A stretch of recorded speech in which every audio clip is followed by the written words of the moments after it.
పనికి మాలిన మాటలు మాట్లాడే వ్యక్తి ఒకసారి ఓడిపోయి బెత్తంతో కొట్టిన బుద్ధి రాని రోజక్క కాదు. వరదలు వచ్చినాయి. లోకేష్ హైదరాబాద్లో ఉన్నాడా? నువ్వు ఆడుండా వాళ్ళ ఇంట్లో? నువ్వు చూసా లోకేష్ ఆడుండా? లోకేష్ ఆడున్నాడో మాకు తెలుసా? నీకు తెలుసుమే. నువ్వు ఇటలీకి పోయావు, మాకు తెలియలా? నీ ఫోటో పెట్టింది నేనే కదా. ట్రిమ్గా టైట్గా అసలు ఆ డ్రెస్ వేసుకొని అసలు ఎవర్రా ఇవి ఫారినర్ అనుకున్నా చూసి. రోజెక్క ఇటలీలో నువ్వు మాత్రం ఇటలీకి పోవచ్చు, కాన్స్టిట్యువెన్సీని వదిలేయచ్చు.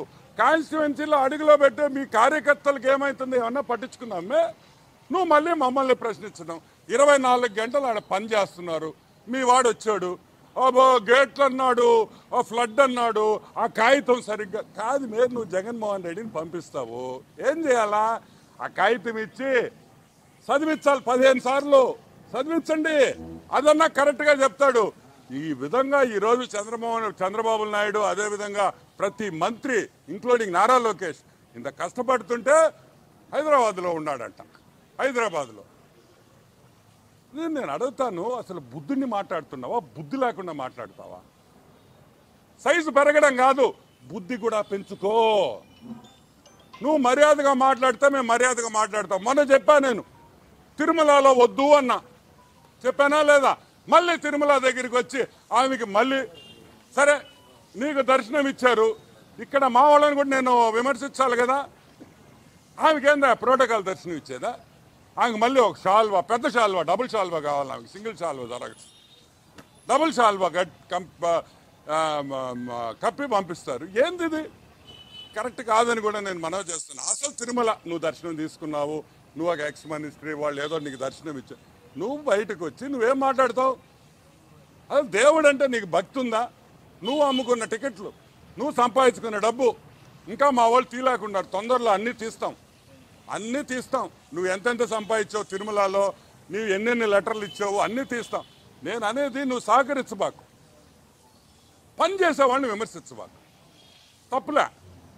నిన్నెవరు రమ్మన్లా, నువ్వు విజయవాడకి నిన్నెవడు ఆడ పిలవరు. నువ్వు ఆ మునిగా అట్లీస్ట్ నువ్వన్నా ఉంటే ఆ నీళ్లు మళ్ళీ పైకి వెళ్ళిపోతాయి, 2వ ఫ్లోర్ కూడా మునిగిపోద్ది. సో వద్దు. నేను చెప్పేది ఏంటంటే నువ్వు విమర్శించు, తప్పు చేస్తే విమర్శించు, ఆ విమర్శను స్వీకరిస్తాం. మేము మాలో పొరపాటు ఉంటే మార్చుకుంటాం, మేము తప్పు చేస్తే సరిదిద్దుకుంటాం. ఏదో విమర్శించాలి, ఏదో కెమెరాల్లో పడాలి అనేది కరెక్ట్ కాదు.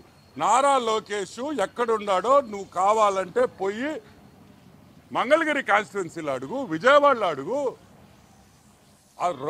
పొగులు రాత్రులు పనిచేస్తూ ఉంటే కనిపించడం లేదని నువ్వు అంటావు. పద్ధతి మార్చుకో. ఒకసారి ప్రజలు బుద్ధి చెప్పారు, అప్పుడు ఓడిపోయావు, నడి మధ్యలో గెలిచావు, మళ్ళీ ఓడిపోయి ఈసారి ఈపు బాధేరు. అయినా కూడా బుద్ధి రాదు మేమిక. ఏమైంది మేమిక? మీరు మారరా? మీ మంత్రులు ఏమయ్యారే? మాజీ మంత్రులు ఏం విజయవాడలో వచ్చి తిరగొచ్చుగా? మీ రజనీ ఏమైంది? పెద్ద మాటలు మాట్లాడే మీ మంత్రులు కదా. మీ బొత్స బాబాయ్ ఏమయ్యాడు? ఆడి స్కామే ఇప్పుడు మాట్లాడింది, బొత్స బాబాయ్ గడి స్కాము.